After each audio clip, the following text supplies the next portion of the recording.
Eh bien, comment prendre l'habitude de lire? C'est ce qu'on va voir dans cette vidéo.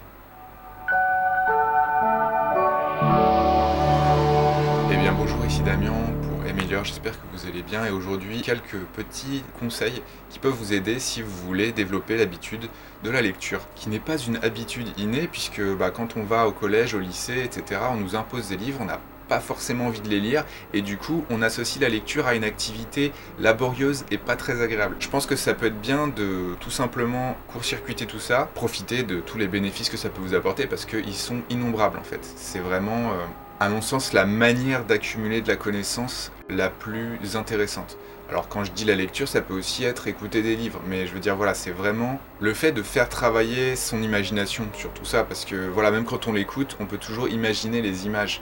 Voilà, c'est pas comme des vidéos. Sachant que les vidéos c'est cool, mais effectivement en termes d'imagination, c'est pas forcément ce qu'il y a de mieux. Dans un premier temps, je précise que je parle des livres essentiellement non-fiction en anglais, donc non-fiction, c'est-à-dire des livres plutôt qu'on va qualifier de développement personnel, mais pas forcément développement personnel self-help à fond, c'est-à-dire que même un livre de cuisine, un livre sur la programmation informatique, un livre sur l'exercice physique, tout ça pour moi je les mets dans le même sac de ce dont je vais vous parler aujourd'hui. En fait, c'est des livres qui vont vous apprendre des choses sur des sujets qui vous intéressent. Mais après, dans ces livres, on peut raconter des histoires. Alors la différence, effectivement, comme je disais tout au début, non-fiction, c'est vraiment qu'il n'y a pas de fiction. C'est-à-dire que même quand on vous raconte des histoires, c'est des histoires qui se sont passées. Parce que le problème quand on lit de la fiction, c'est qu'on imagine des histoires fausses en fait. C'est des histoires qui ne sont pas... C'est pas forcément le mieux, notamment quand on veut progresser dans certains domaines. Par exemple, imaginez vous voulez devenir très bon en sport, si on vous raconte une histoire d'un, je sais pas moi, d'un extraterrestre qui fait je sais pas quoi. Enfin, je veux dire, si vous n'y croyez pas, vous n'allez pas vous dire tiens, moi je peux le faire. Voilà, et si on vous parle d'un extraterrestre, forcément vous n'êtes pas un extraterrestre, vous êtes un intraterrestre. Du coup, le premier conseil que je vous donnerais, c'est de tout simplement sélectionner un sujet qui vous plaît, qui vous passionne, éventuellement dans lequel soit vous voudriez en savoir plus, soit vous voulez être meilleur dans ce domaine.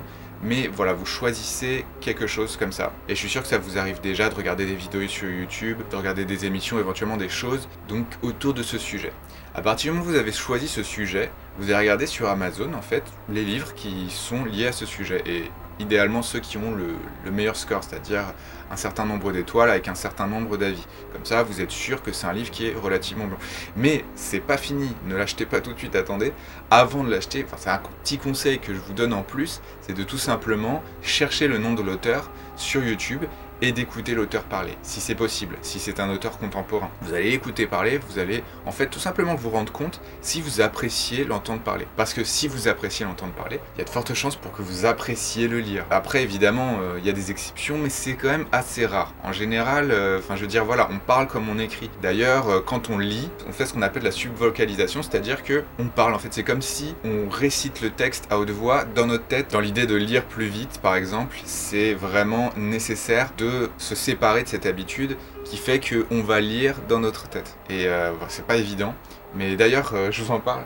J'ai acheté ce petit livre à l'ancienne, Super Reading Secrets, The Speed Reading Tips of the World's Fastest Reader. Enfin bref, en gros c'est un livre sur comment lire rapidement et c'est un mec qui s'appelle Howard Steffenberg et qui a été dans le Guinness Book en fait tout simplement parce qu'il était le plus rapide. Et voilà, j'ai commencé, c'est assez technique, des choses avec des chronomètres etc. C'est pas forcément évident, mais quoi qu'il en soit, j'ai d'autres techniques que j'ai dans d'autres livres. Si ça peut vous intéresser, je ferai une vidéo là-dessus sur ce sujet, comment lire plus vite, parce que ça peut être aussi intéressant de lire vite quand on se dit qu'on n'a pas le temps, etc. D'ailleurs, en parlant du temps, le second conseil que je vous donnerais, c'est tout simplement d'allouer un certain temps pour lire dans la journée. Que ce soit le matin ou le soir, ou les deux, ce que je fais en général. Le mieux c'est vraiment voilà, de s'allouer un temps pour ça, et le matin pour moi je trouve c'est parfait, et le soir pareil. Avant de dormir c'est bien parce que ça fait travailler, et le matin c'est bien, j'aime bien parce que par exemple moi je vais lire un livre sur un sujet et je me dis tiens comment je pourrais appliquer ce que j'ai lu dans la journée. En fonction du moment que vous avez, si ça peut être le midi, ça peut être n'importe quel moment où vous pouvez lire tranquille en fait. Et voilà, alors évidemment, idéalement, pour moi c'est pas idéal, c'est obligatoire, c'est d'être dans le silence, d'éviter d'écouter de la musique en même temps, alors surtout pas avec des paroles, mais si vous écoutez de la musique à la rigueur, écoutez de la musique plutôt statique, qui ne bouge pas trop et qui ne va pas trop vous perturber en fait. Mais bon, idéalement, dans le silence, si c'est possible pour vous, c'est le mieux.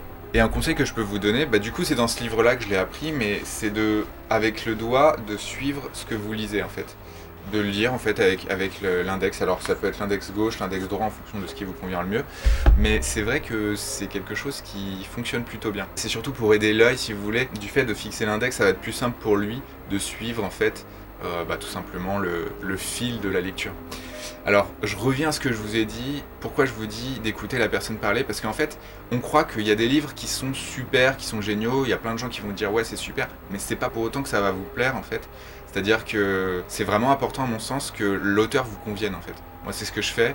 J'analyse vraiment la personne, voir si c'est une personne qui me convient. Parce qu'elle a beau avoir écrit un best-seller qui a 5 étoiles sur Amazon, bah, c'est pas pour autant que forcément ça va me plaire énormément. Vous voyez, du coup, vraiment, moi ce que je vous conseillerais, c'est donc non seulement ça, mais aussi de commencer avec des livres relativement courts, écrits relativement gros. Ça me fait penser les 4 accords Toltec, je sais pas si vous avez entendu parler de ce livre. Voilà, typiquement, ce genre de bouquin, c'est petit, c'est facile à lire, et puis c'est des trucs... voilà, des trucs plutôt intéressants. Je vous avais parlé aussi des 7 lois spirituelles du succès, qui est aussi un très bon livre pour ça. D'ailleurs, j'ai fait une vidéo sur ce sujet où je vous ai conseillé quelques livres. Alors, ils sont pas tous très courts, mais la plupart sont relativement courts, relativement tranquilles. Après, de toute façon, quoi qu'il en soit, lisez à votre rythme.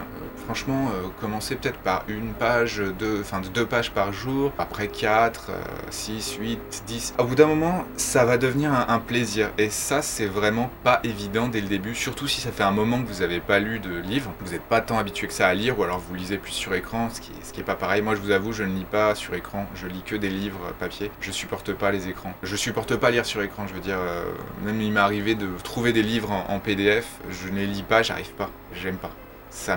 J'aime pas. Du coup, bon, après, chacun, si vous, ça vous convient, c'est top, parce que là, vous avez accès, vous pouvez avoir accès à plein de livres, notamment avec Kindle et toutes ces plateformes. Voilà, moi, je préfère vraiment le papier, parce que, bah aussi, ça m'aide d'autant plus à déconnecter des écrans, en fait. Voilà, sachant que les écrans, ça, j'en parlerai peut-être un peu, mais c'est vrai que c'est pas forcément l'idéal pour pas mal de choses. Voilà. Bon, pour travailler, c'est vrai que c'est... Voilà, pour ma part, moi, je travaille beaucoup avec ça, du coup, forcément, ça prend du temps. Forcément, c'est quelque chose qui me sert, qui m'est utile, mais le truc c'est que à force il semble que j'ai plus ou moins développé une espèce de myopie, et ça c'est aussi un conseil que je vous donne, et c'est valable aussi pour la lecture, c'est-à-dire que quand on lit un livre, on va pas le lire comme ça, et puis même si on lit comme ça reste assez proche, vous voyez. Et en fait l'idée c'est quoi? C'est que pour éviter de développer des soucis de la myopie, on va tout simplement regarder loin.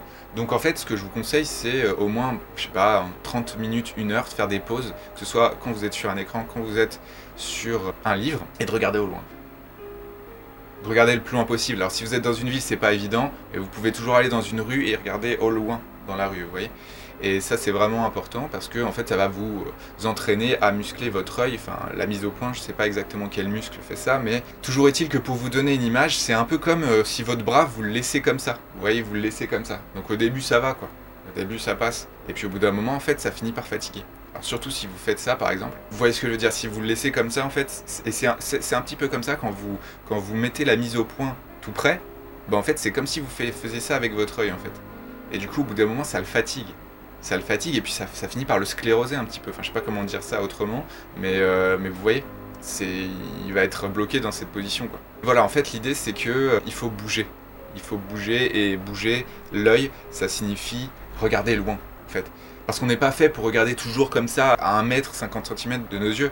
Et effectivement, ça c'est aussi un problème de la lecture. Et c'est pour ça que les gens qui lisent beaucoup, les gens qui passent beaucoup de temps sur les livres, ils finissent par porter des lunettes. En fait, c'est pour compenser le fait que la rétine, je sais plus exactement, le système de mise au point oculaire, il est bloqué en macro, comme on dit, c'est-à-dire macro, c'est, vous savez, c'est si par exemple vous voulez prendre en photo un insecte, un objectif macro, c'est un objectif qui va vous permettre d'être très très proche de ce que vous voulez prendre en photo. Du coup, voilà, qui est presque, on pourrait appeler ça un objectif myope en fait, parce que très très proche ça fonctionne très bien, mais alors très très loin il voit rien du tout, quoi.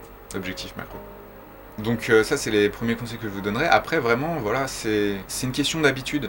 C'est-à-dire que plus vous allez prendre l'habitude de le faire, de lire, de vous retrouver dans un livre qui vous plaît bien entendu, parce que si ça vous plaît pas, vous n'avez pas envie de continuer.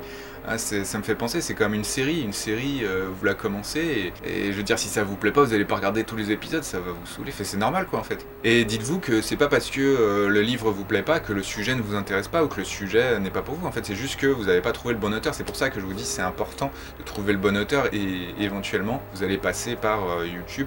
Je trouve que c'est un bon moyen, parce qu'il y a très souvent des auteurs contemporains, encore une fois, des auteurs qui existent au moment où la caméra existe et qui sont assez connus évidemment. Voilà, après il y en a vraiment qui sont carrément des youtubeurs, du coup ça me fait penser à Mark Manson qui est un excellent youtubeur que j'apprécie beaucoup. Et voilà, bref, à partir du moment où vous vous accrochez avec la façon de parler, normalement le livre va vous plaire. Mais c'est sûr que si vous commencez à regarder la vidéo du gars et qu'au bout de 2 minutes ça vous ennuie, c'est qu'il y a un problème. Je veux dire là, vaut mieux pas trop le lire.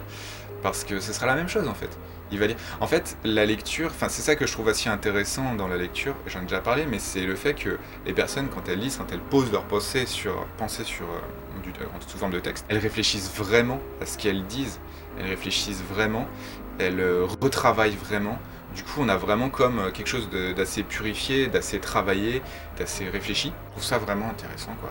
À partir du moment où vous appréciez ce qu'elle fait de base, parce que si vous appréciez pas ce qu'elle fait de base, ça va juste être la purification d'un truc qui vous intéresse pas. Du coup, c'est pas voilà. C'est pour ça que je vous dis, c'est vraiment important de trouver les bons auteurs, surtout au début en fait, parce que ça peut vous décourager, mais c'est pas. Alors ça peut être le sujet aussi, mais la plupart du temps, c'est vraiment surtout l'auteur, parce que franchement, si c'est quelqu'un avec qui vous accrochez, il y a de fortes chances pour qu'il vous intéresse même sur des sujets qui vous passionnent pas de base, vous voyez. Alors après, évidemment, au-delà de l'entente que vous allez pouvoir avoir avec la personne, il y a aussi la façon dont elle s'exprime. Et ça, je vous avoue, personnellement, avant, j'étais un peu comme ça. J'aimais bien écrire, moi-même écrire de manière un peu alambiquée certaines choses. Et je me suis rendu compte, alors après, c'est aussi pour avoir travaillé un peu dans le marketing, d'écrire des textes les plus simples possibles. Quand je dis les plus simples, c'est pas forcément les plus simples dans la réflexion, mais les plus simples dans la forme. Parce que la forme, c'est pas ce qui importe le plus. Moi, la lecture, c'est quelque chose... Quand j'étais petit, oui, je lisais des bouquins, comme je vous disais, à l'école primaire, je crois, ça commençait en primaire, collège, lycée. On nous imposait des livres, à la fin je les lisais même pas, je veux dire, je lisais même pas la première page, je crois, parce que je veux lire ce qui me plaît en fait, je vois pas pourquoi on m'imposerait ce que je veux lire, je trouve ça incroyable, je vois pas pourquoi tout le monde lirait la même chose. En fait, il y a tellement de livres différents, c'est incroyable, en fait c'est infini. Je veux dire, c'est comme moi, je vais sur Amazon, je mets dans la liste, j'ai tous les livres, mais voilà, je peux pas tout lire non plus, à force c'est vrai que j'achète trop de livres pour vous dire là. Je suis sur une dizaine de livres en même temps, il y en a certains qui sont en bas de la pile, du coup je les oublie un peu, puis ils sont pas forcément dans l'immédiat nécessaire. Mais ça c'est aussi un truc que j'ai abordé dans une autre vidéo. Pourquoi on pourrait pas lire plusieurs livres en même temps? J'ai entendu ça un petit peu à un moment donné. Je sais pas pourquoi une série ou un film, surtout des séries, on peut regarder plein en même temps, on va attendre l'épisode d'après. Pourquoi pas un film en fait? Pourquoi pas un livre, pardon. Après, effectivement, c'est ce que j'avais dit aussi, c'est que de lire plusieurs livres en même temps, ça fait qu'on peut s'en mêler un peu les pinceaux, c'est plus d'où on tire quoi du livre. Après, ce qui semble être bon de faire, j'avoue, je le fais pas, mais c'est d'annoter les livres. Moi, ce que j'aime bien faire, c'est mettre des petits marque-pages dessus. Quand vraiment il y a des trucs intéressants, hop, je mets un petit marque-page, des bouts de papier, je les déchire. Il y a plein de petits marque-pages. Et voilà, c'est ma façon d'annoter les livres. Après, c'est vrai qu'il paraît que c'est vraiment bien de... Je crois pas qu'il paraît, je crois que c'est... voilà. Après voilà, chacun fait comme il l'entend. Quoi qu'il en soit, dans un premier temps, vraiment, allez-y tranquille. Vous voyez, commencez par, comme je vous ai dit, 2 pages. 2 pages, si vous n'arrivez pas à faire plus. Mais vraiment, concentrez-vous bien. C'est pour ça, c'est bien de faire ça. Alors moi, je vous dis, je le fais le matin, mais là, je pense que de plus en plus, je vais le faire le matin après mon exercice de respiration, parce que la respiration, ça m'aide aussi bien à oxygéner le corps, etc. En fait, à me mettre en route, parce que là, je vous avoue, là, je commençais à lire, je le fais dans mon lit, moi, carrément. Je commençais à lire, et là, ça me donnait envie de... Enfin, j'étais pas réveillé parce que je me suis réveillé assez tôt. Je me réveille de plus en plus tôt ces jours-ci et je vous encourage à le faire ça. Je referai peut-être une vidéo pour en parler parce que c'est vraiment cool. Enfin, pour ma part, après, évidemment, chacun... Bon, je crois que je vais m'arrêter pour là parce que je vais continuer encore pendant... Mais juste pour vous dire, donc, effectivement, oui, le matin, je pense que c'est bien de lire. Après, vous êtes mis un peu en forme au moins, avoir fait un peu d'exercice, avoir un peu bougé parce que, juste que le sang circule et que vous vous réveillez en fait. Voilà, vous réveillez avant de vous y mettre, mais surtout voilà de vraiment avoir ce petit moment où vous vous concentrez vraiment dessus. Vous vous concentrez, vous éteignez tous les appareils, tous les trucs, limite vous éteignez l'électricité si c'est possible chez vous, et vous vous concentrez sur votre livre. Normalement ça devrait prendre avec le temps en fait. Vous savez, c'est comme un moteur en fait, vous commencez à le mettre en route, donc au début ça vous demande des efforts, et puis au bout d'un moment le moteur il tourne tout seul en fait. Et il peut tourner de plus en plus vite, et c'est à vous ensuite de le faire tourner de plus en plus vite, et potentiellement voilà, de vraiment prendre du plaisir, de vraiment foncer, d'aller loin là où vous voulez aller, quoi. Et c'est ça qui est vraiment bien avec les livres. Moi je vous dis franchement, c'est clair que les choses qui m'ont le plus marqué, c'est dans les livres que je les ai vus. C'est-à-dire quand je dis marqué, c'est que ça reste dans mon esprit en fait. Et voilà, alors que les vidéos, comme on fait aucun effort, c'est comme si on se musclait pas en fait. C'est comme la différence entre regarder une vidéo d'un mec qui fait de la musculation et le faire soi-même en fait. Franchement j'exagère, mais j'exagère à peine. J'exagère à peine. En fait, si vous voulez, le livre, bon, j'en reparlerai dans d'autres vidéos, mais le livre, ça vous force vraiment à réfléchir en fait. Bref, sur ce, je vais vous souhaiter une excellente journée. Si ça vous intéresse, abonnez-vous. Laissez-moi un petit commentaire, je serais très heureux d'avoir votre avis sur la question. Si vous-même vous avez des petits conseils ou des bonnes pratiques pour le faire, ou si c'est pas facile pour vous, si vous n'y arrivez pas, ça m'intéresse aussi. D'où vous pensez que ça peut venir? Et est-ce que c'est une expérience que vous avez eue avec un livre qui vous amène à finalement ne pas apprécier lire aujourd'hui? J'espère que en tout cas ça aura pu vous intéresser, vous donner quelques petites astuces. Je pense que j'en donnerai d'autres dans d'autres vidéos si ça vous intéresse. Quoi qu'il en soit, je vous souhaite une excellente journée, j'espère que vous allez bien et je vous dis à bientôt pour la prochaine vidéo. Ciao.